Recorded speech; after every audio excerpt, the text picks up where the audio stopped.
Maryland lawmakers have returned to Annapolis for the 2025 legislative session.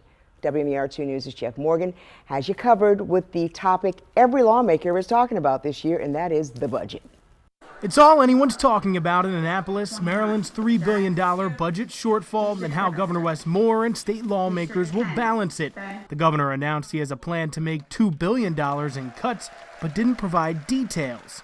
I inherited a structural deficit when I became the governor because the state was both spending at a clip that was not sustainable, and we were growing at a clip that was embarrassing. And so we've got to be able to reverse that trend. Moore will unveil his budget in a week. Senate President Bill Ferguson echoing the sentiment of Governor Wes Moore. I think it was the right thing to start with noting that we are beginning to live within our means, which means cutting existing commitments and making sure that we can fund things that are the most and highest priority. During last session, Moore and Ferguson were against tax or fee increases, something that could be on the table now. I would say the Senate Democratic Caucus overall does not want to raise taxes if we don't have to. In the case that we have to explore revenues to get to the $3 billion and make sure that we're set up for the next 2 to 6 years, number one priority will be to avoid increasing costs for working Maryland families. And number two is that we're going to ask those who have been successful over these last few years to contribute more.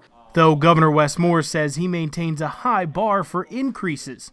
But I have been very clear, and my bar is not moving. I do have a very high bar when it comes to revenues, and we are not going to grow an economy on the backs of working Marylanders. Republicans are continuing their push for cuts to balance the budget, tossing out any tax and fee increases. The Republican caucus stands firm that we are not going to be supporting any type of tax or fee increases at all, period.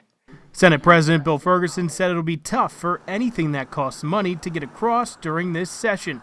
In Annapolis, Jeff Morgan, WMAR 2 News.